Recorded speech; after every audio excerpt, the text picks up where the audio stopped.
I mean, I just had my picture taken with Elton John by myself, and he, told me stuff that I never thought that he would tell me. We did the play at the Peter J. Sharp Theater at Playwrights Horizons, which was initially going to be maybe a 3-week run, and it was extended 3 times, and the response was overwhelming. Then these wonderful producers come in and say, do you want to move your whole cast?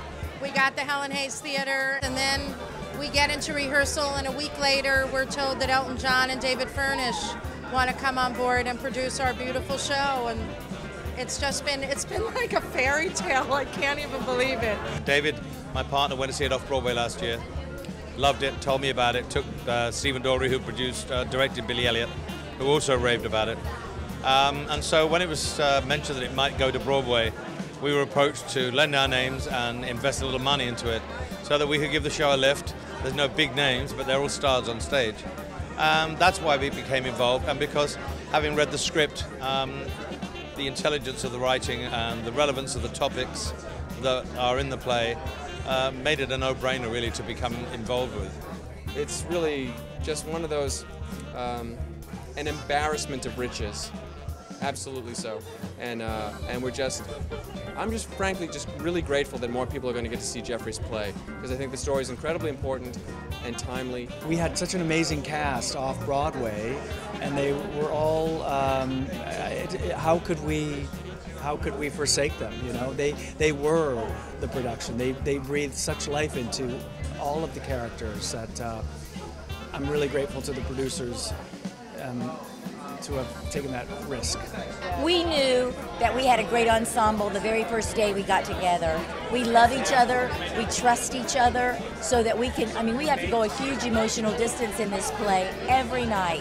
And it's so easy because we trust one another. It's hysterically funny, and that's Jeffrey's gift, that he can make you laugh, really belly laugh, to the point where, it's almost like a Woody Allen movie at times. And then it turns to a very serious, and not maudlin in any way, but very intensely serious, emotional journey for an audience, which we love as an audience. We want to go on those journeys. People will have one idea of where the conversation will lead, and then it goes somewhere else. And I think also that they see themselves. I think a lot of different people can see themselves in this play that wouldn't necessarily think that they could.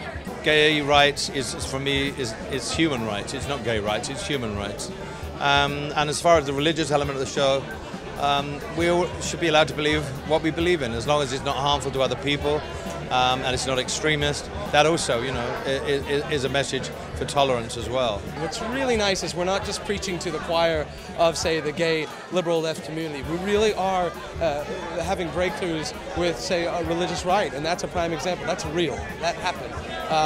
And it's wonderful that people on both sides are coming forward and getting an education about the other side. It's a really exciting and entertaining and fun thing to see, but it will also make you think. It certainly has made me think, and I don't fancy myself a person who needs to evolve in any way, and yet we all have to look at the way we view faith and family and friendship. I think people will walk away from this thinking about it, and it will be in their memories for 2 or 3 days, and that's what a good play does. He's afraid I'll die before I get a chance to, accept Christ.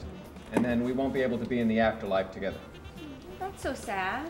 Not really, because we're not allowed to be gay there, so what difference does it make? True. Yeah, no pets either. This sounds like my last co-op meeting.